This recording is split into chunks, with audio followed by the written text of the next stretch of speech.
আমার বিয়ের মাসখানেকও হয়নি আমার স্ত্রী আমাকে ডিভোর্স দিতে চায়। ডিভোর্সের কারণ হিসেবে আমার স্ত্রী আমার শ্বশুর শাশুড়িকে জানিয়েছে আমি নাকি পুরুষত্বহীন, আমি কোনোদিন বাচ্চার বাবা হতে পারবো না। কথাগুলো শুনে আমার লজ্জায় মরে যেতে ইচ্ছা করছিল। অনুকে নিতে শ্বশুর বাড়িতে এসেছিলাম, কিন্তু শ্বশুর মশাইয়ের মুখ থেকে আমার পুরুষত্ব নিয়ে কথা শুনতে হবে এটা আমি স্বপ্নেও ভাবতে পারি। আমি শ্বশুরের পাশে থাকা শাশুড়ি মাকে বললাম, মা, অনুকে একটু ডাকবেন, আমার ওর সাথে কিছু কথা আছে। শাশুড়ি সোফায় বসে থাকা অবস্থায় কয়েকবার অনুকে ডাকলো, কিন্তু অনু আসলো না দেখে তিনি অনুর রুমের দিকে গেলেন। এমন সময় শ্বশুর মশাই আমার কাছে এসে চুপিসারে বললেন, দেখো বাবা, শ্বশুর হয়েও বলতে লজ্জা লাগছে, তবুও বলছি তুমি একটা ভালো ডাক্তার দেখাও। তোমার তো পয়সা কড়ির অভাব নেই, একটা ভালো ডাক্তার দেখাও, দরকার হলে বিদেশে চিকিৎসা করো, ভালো হলে তবেই মেয়ে পাঠাবো তোমার কাছে, তা না হলে না। আমি শ্বশুরের কথাই কোনো জবাব দিতে পারছিলাম না। মাথা নিচু করে অপেক্ষা করছিলাম অনুর আসার অপেক্ষায়। কিছুক্ষণ বাদে অনু রাগে গড়মড় করতে করতে এলো। ড্রয়িং রুমে এসে ভীষণ চিৎকার করে আমাকে বলল, আপনি এখনও এখানে কেন বসে আছেন? আপনার লজ্জা করে না? আমি কোনো হিজড়ার সঙ্গে সংসার করতে পারবো না, আপনি এখান থেকে চলে যেতে পারেন। আমি মাথা নিচু করেই আমার শ্বশুর মশাইকে বললাম, দেশের বাইরে চিকিৎসা করালেও আমার এই রোগ কখনোই ভালো হবে না, আপনারা ডিভোর্সের ব্যবস্থা করুন, আমি সাইন করে দেবো। এই কথা বলে আমি বাসা থেকে বের হয়ে আসলাম। রাস্তায় হাঁটছি আর ভাবছি, অনু আমার সাথে কেন এমন করলো।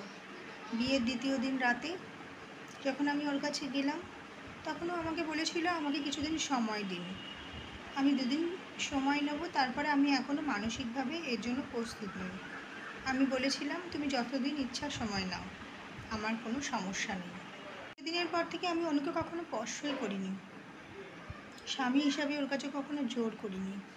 একই বিছানায় শুয়েছি, অথচ দুজনেই আলাদা। সেই অনু আমার পুরুষত্ব নিয়ে কথা বলল। কীভাবে সে বলল এই কথাটা? বিয়ের 1 মাসের মাথায় স্বামীকে ছেড়ে তার স্ত্রী চলে গেছে। এটা সমাজের কোনো মানুষই ঠিক চোখে দেখে না। সমাজের প্রতিটা মানুষের কাছে, এমনকি ছোটদের কাছেও আমি হাসির পাত্র হয়ে গিয়েছিলাম।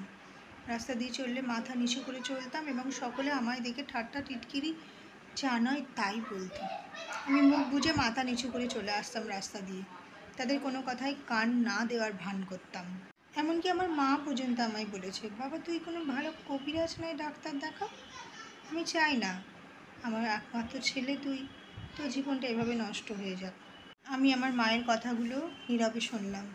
আমি আমার মাকে কী করে বলি যে মা আমার কোনো সমস্যা নেই, সমস্যা মেয়ের ছিল, সে আমার সরলতার সুযোগ নিয়ে আমাকে ধোঁকা দিয়েছে।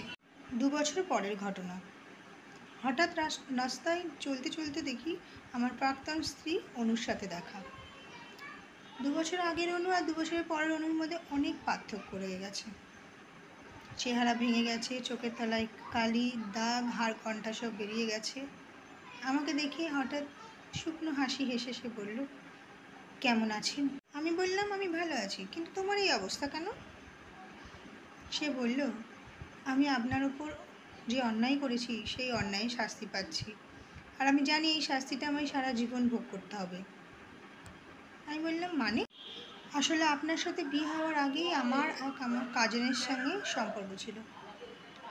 আমি আর আমার কাজিন যেহেতু ভাই বোন ছিলাম, তাই এই সম্পর্কটাকে মেনে নেবে না বলে আমরা দুজনে মিলে প্ল্যান করলাম বাবা মার পছন্দ করা ছেলেকেই আমরা বিয়ে করব। বিয়ে করার পর তাকে পুরুষত্বহীন বলে অপবাদ দিয়ে 1 মাসের মধ্যে ডিভোর্স করিয়ে নেব। তো যা চেয়েছিলাম তাই হয়েছিল। বাবা মা যেহেতু এটা ব্যাপারটা সেন্সিটিভ, সেটা নিয়ে অতটা নাড়াঘাটা তারা করবে না, সহজেই ডিভোর্স হয়ে যাবে। আর ডিভোর্সি মেয়েকে কেউই সহজে বিয়ে করতে চাইবে না। তখন আমাদের কাজিন এসে আমাকে বিয়ের অফার দেবে এবং আমার মা বাবা সেটা মেনে নেবে। তো যেমন প্ল্যান তেমনই কাজ হয়েছিল। কিন্তু তাহলে এখন অসুবিধা হচ্ছে কেন অনু?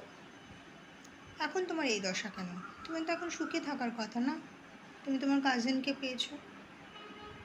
আপনার ওপর পুরুষত্বহীনতার আমি যে অপবাদ দিয়েছি সেটার উল্টোটাই আমার সাথে হয়েছে। আমার কাজিন তার পুরুষত্ব দেখাতে গিয়ে প্রতি রাতে চালায় আমার উপর নির্যাতন, প্রতি রাতে চালায় আমার উপর অত্যাচার। আর এটা যে সে নির্যাতন নয়, তরকারিতে লবণ কম হলে গালের ওপর থাপ্পড় পড়ে, দিয়ে তার পুরুষত্ব দেখায়।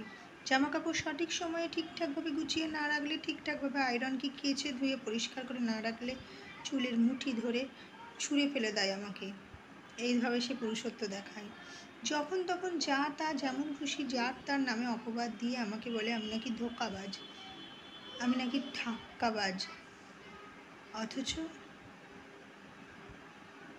আমি তার জন্য ঘৃণা করিনি। নিজের স্ত্রীর ওপর জোর জুলুম করে গায়ে হাত তুলে যে পুরুষত্ব দেখায়, সে পুরুষ না কাপুরুষ।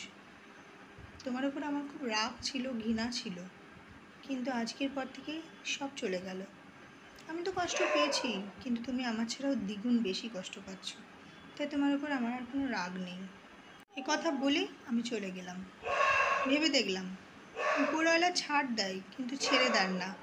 আজ তোমার উপর যারা অন্যায় করছে, একদিন তাদের জন্য অন্যায় কিন্তু শাস্তি অবশ্যই ভগবান তৈরি করে রাখবে। তাই সবসময় বি অ্যালার্ট, কারোর উপর অন্যায় করবেন না।